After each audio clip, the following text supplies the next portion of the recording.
ಈಗ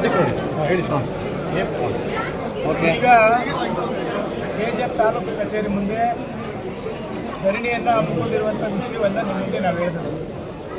ನಮ್ಮ ಕ್ಷೇತ್ರದಲ್ಲಿ ಸುಮಾರು 4,000 ಪಡಿತರ ಚೀಟಿಯನ್ನು ರದ್ದು ಮಾಡಿದ್ದಾರೆ.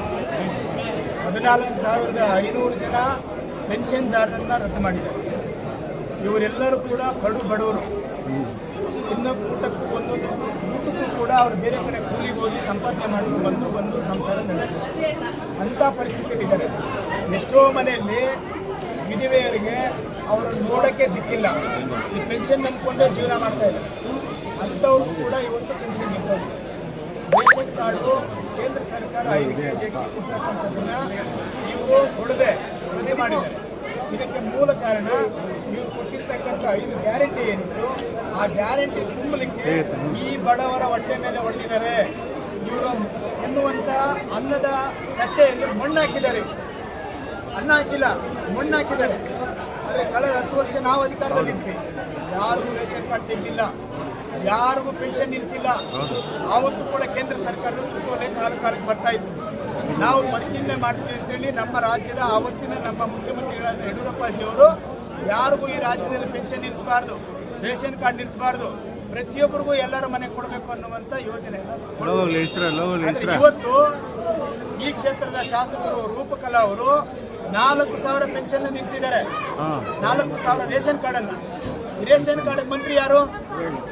ಅವರಪ್ಪ ತಾನೆ. ಅವರಪ್ಪನ ಮನೆಯಲ್ಲಿ ಹೋಗಿ 4,000 ಕಾರ್ಡ್ ನನ್ನ ಕ್ಷೇತ್ರದಲ್ಲಿ ನಿಂತೋಗಿದೆ, ನೀವು ಈ ರೀತಿ ಮಾಡಿದಿರಿ, ನನಗೆ ಕೆಟ್ಟ ಹೆಸರು ಬರ್ತಾ ಇದೆ, ಅದಕ್ಕಾಗಿ ಅದನ್ನ ವಾಪಸ್ ತೆಗೆದು ಮತ್ತೆ ಅವ್ರ ಕಾರ್ಡ್ ಕೊಡಿ ಅಂತ ಕೇಳಬೇಕು ಬೇಡ? ನೀವು ಕೇಳಿದ್ದೀರಾ ನಿಮ್ಮ ತಂದೆಯನ್ನ ಯಾವತ್ತಾದ್ರೂ? ಕೇಳಿಲ್ಲ. ಯಾಕೆ? ನಿಮ್ಮ ತಂದೆಯವ್ರಿಗೂ ನಿಮ್ಗೆ ಆಗಲ್ವಾ? ಜಗಳ ಆಡಿದ್ದೀರಾ? ಅದು ನಮಗೆ ಸಂಶಯ, ಅನುಮಾನ ಕಾಡ್ತಾ ಇದೆ. ಎತ್ತು ತಂದೆ ಹತ್ರ ಹೋಗಿ ಮಾತಾಡೋದಕ್ಕೆ, ಕ್ಷೇತ್ರ ಜನರ ಸಮಸ್ಯೆ ಬಗೆಹರಿಸಕ್ಕೆ ನಿಮ್ಗೇನು ಅಡ್ಡ? ನಿಮ್ಗೇನು ತೊಂದರೆ? ಹೋಗ್ಲಿ, ಇಲ್ಲಿ ಯಾರಾದರೂ ನಿಮ್ಗೆ ಅಡ್ಡ ಮಾಡ್ತಾ ಇದ್ದಾರಾ? ಇಲ್ಲ ಕೋಲಾರಿಂದ ಬಂದು ನಿಮ್ಗೆ ಅಡೆತಡೆ ಮಾಡ್ತಾ ಇದ್ದಾರಾ? ನಾನು ಹೇಳ್ದೆ ಕೇಳಬೇಕು ಅಂತ ನನ್ನ ವಾರ್ನಿಂಗ್ ಮಾಡ್ತಾ ಇದ್ದಾರಾ? ಇದು ಜನರಿಗೆ ಗೊತ್ತಾಗಬೇಕು, ನನಗಲ್ಲ. ನನಗೇನು ಗೊತ್ತಾಗೋದು ಬೇಡ. ಸಾರ್ವಜನಿಕರಲ್ಲಿ ಇದೊಂದು ಪ್ರಶ್ನೆ ಕಾಡ್ತಾ ಇದೆ, ಅನುಮಾನ ಕಾಡ್ತಾ ಇದೆ. ಯಾರಿಲ್ಲ ಶಾಸಕರು? ಓಟ್ ಹಾಕಿದ್ ನಿಮಗೆ, ಗೋವಿಂದಗೌಡ್ರಿಗಲ್ಲ. ಈ ಕ್ಷೇತ್ರ ಜನರಿಗೆ ಓಟ್ ಹಾಕಿರೋದು. ನೀವು ಆಡಳಿತ ಮಾಡಿ. ಯಾರು ಆಡಳಿತ ಮಾಡ್ತಾರದು ಈ ಕ್ಷೇತ್ರದಲ್ಲಿ? ಬ್ಯಾಲೆಯಿಂದ ಬಂದು ಈ ಕ್ಷೇತ್ರದಲ್ಲಿ ಆಡಳಿತ ಮಾಡಬೇಕಾ? ಈ ಕ್ಷೇತ್ರದಲ್ಲಿ ನಿಮ್ಮನ್ನ ಗೆಲ್ಲಿಸಿದಂತ ಕಾಂಗ್ರೆಸ್ ಮುಖಂಡರುಗಳಿಲ್ವಾ? ಅವ್ರ ಮಾತು ಏನ್ ನಡೀತಾ ಇದೆ? ಈ ಕ್ಷೇತ್ರದಲ್ಲಿ ಇರ್ತಕ್ಕಂಥ ಒಬ್ಬ ಗುತ್ತಿಗೆದಾರರಿಗೆ ಇಲ್ಲಿ ಸಣ್ಣ ಕೆಲಸ ಇಲ್ಲ. ಆಂಧ್ರದವ್ರಿಗೆ, ಕೋಲಾರವ್ರಿಗೆ, ಬೆಂಗಳೂರಿಗೆ ಕೆಲಸ ಕೊಡ್ತಾ ಇದ್ದೀರಿ. ಇವತ್ತು ಸಾಲಗಳು ಮಾಡಿಕೊಂಡು ಬಡ್ಡಿಗಳು ಕಟ್ಟಿದ್ದೀರಾ. ಬ್ಯಾಂಕಲ್ಲಿ ಸಾಲ ಮಾಡಿಕೊಂಡು ಇವತ್ತು ಅವರು ಬೀದಿ ಪಾಲಾಗಿದ್ದಾರೆ. ಅವ್ರನ್ನೇನು ಮಾಡಿದ್ದೀರಿ? ಪೆನ್ಷನ್ ಯಾಕೆ ಕಿತ್ತಾಕಿದ್ರಿ?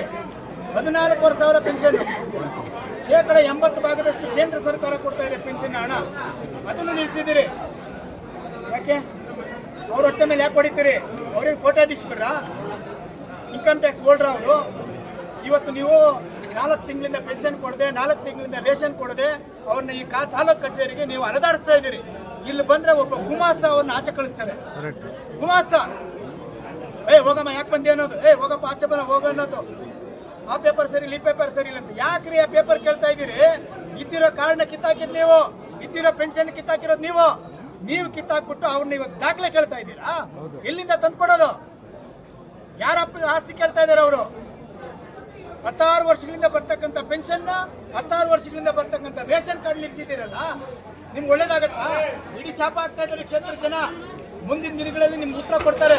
ಅದ್ರ ಜೊತೆಗೆ ಕೆಜೆಹಳ್ಳಿಯಲ್ಲಿ ಕದ್ರೇಗೌಡ ಕೋಟೆ ಅರಣ್ಯ ಇಲಾಖೆಗೆ ಸೇರಿತ್ತು ಅಂತೇಳಿ ಅರಣ್ಯ ಇಲಾಖೆಗೆ ನಮ್ಗೆ ಪತ್ರ ಕೊಟ್ಟಿದ್ದಾರೆ.